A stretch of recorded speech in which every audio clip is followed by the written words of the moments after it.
Assalamualaikum warahmatullahi wabarakatuh. Selamat pagi anak-anakku, apa kabarnya hari ini? Semoga semuanya tetap sehat di rumah masing-masing. Kita bertemu lagi di pembelajaran kimia melalui daring untuk pertemuan yang ketiga. Dan untuk hari ini kita akan membahas bab baru setelah bab yang kita pelajari sebelumnya.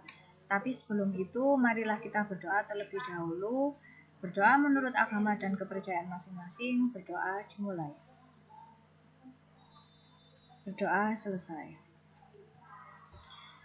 Nah, sebelumnya kemarin kita kan sudah membahas tentang materi beserta perubahan yang terjadi pada materi tersebut.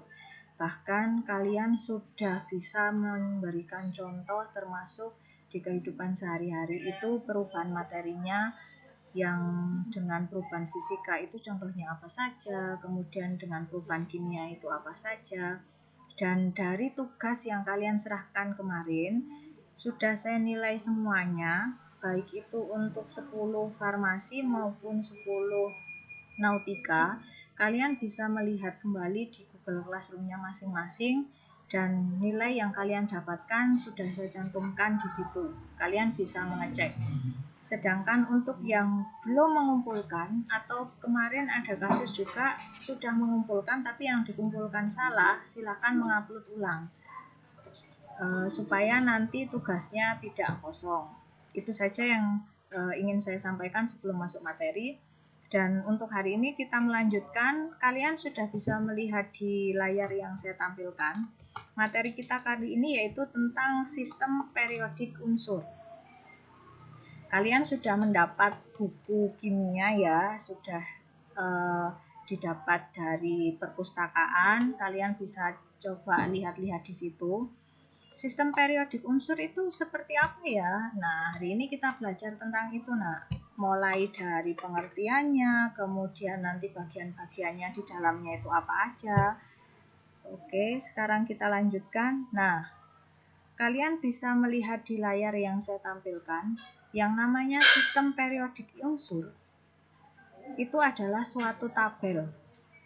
Nah, tabel di sini ini isinya adalah identitas unsur-unsur yang dikemas secara berkala dalam bentuk periode dan golongan berdasarkan kemiripan sifat-sifat unsurnya. Lalu perbedaan periode dan golongan itu seperti apa? Untuk periode itu adalah lajur horizontal dalam sistem periodik unsur. Sedangkan untuk yang golongan adalah yang kolom-kolom vertikal dalam sistem periodik unsur. Nah, untuk berikutnya yang namanya sistem periodik unsur, supaya kalian ada gambaran, ini adalah contoh dari sistem periodik unsur. Tadi kan saya bilang bahwa isinya itu berupa tabel unsur-unsur yang ditulis secara berkala berdasarkan sifat-sifatnya. Di sini ada periode dan ada golongan. Tadi kan kita sudah mengetahui bahwa yang namanya periode itu lajur horizontal, sedangkan yang golongan itu adalah kolom vertikal. Nah, kita lihat di sini, Nah. Ini adalah golongan.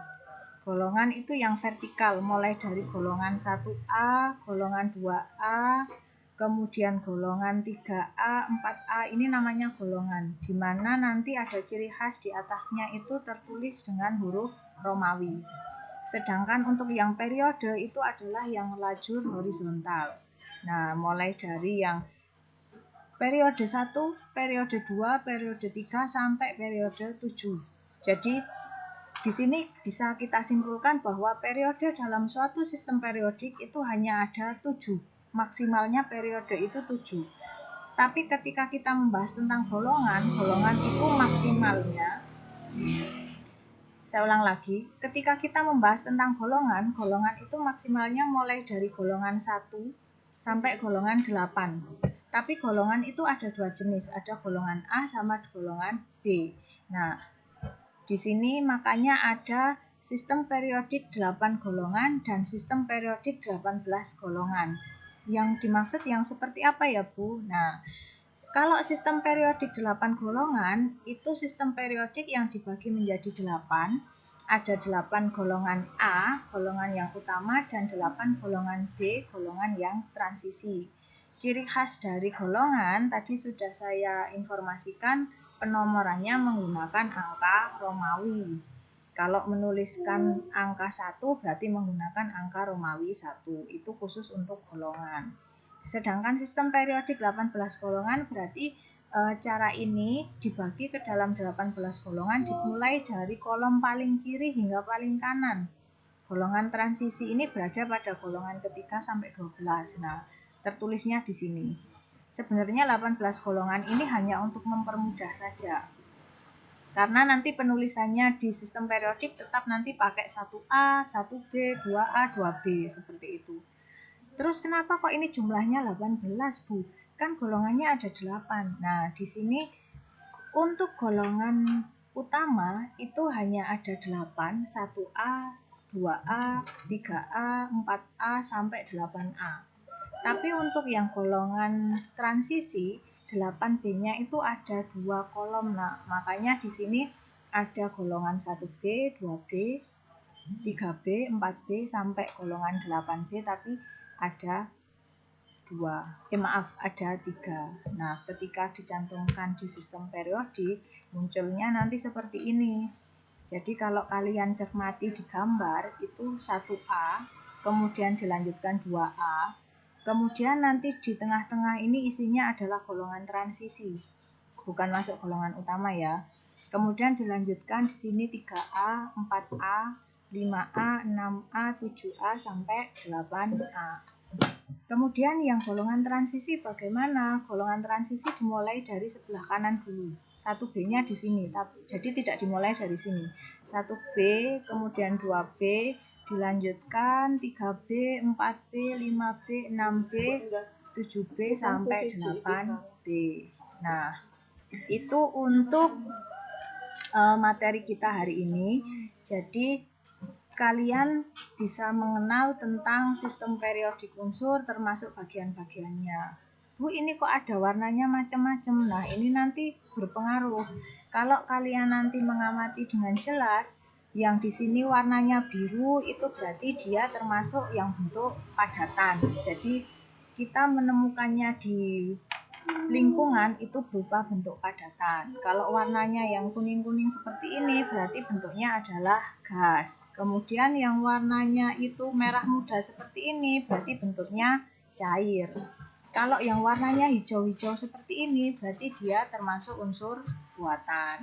Ini salah satu contoh sistem periodik yang bisa saya contohkan ke kalian biar ada gambaran. Nah, untuk hari ini saya minta semuanya untuk berkreasi. Jadi mari kita berkreasi sendiri-sendiri. Buatlah suatu gambar tabel sistem periodik unsur atau biasanya kita singkat dengan SPU di buku tulis masing-masing. Nah, kemudian berilah keterangan disertai warna semenarik mungkin menurut kalian. Jadi hari ini sekreatif kalian silahkan membuat di buku tulisnya masing-masing.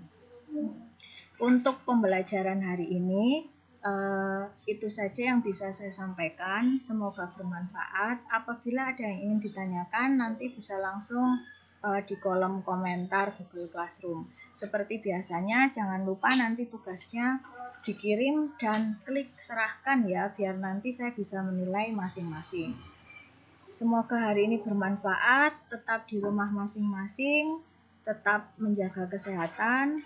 Saya akhiri, wassalamualaikum warahmatullahi wabarakatuh.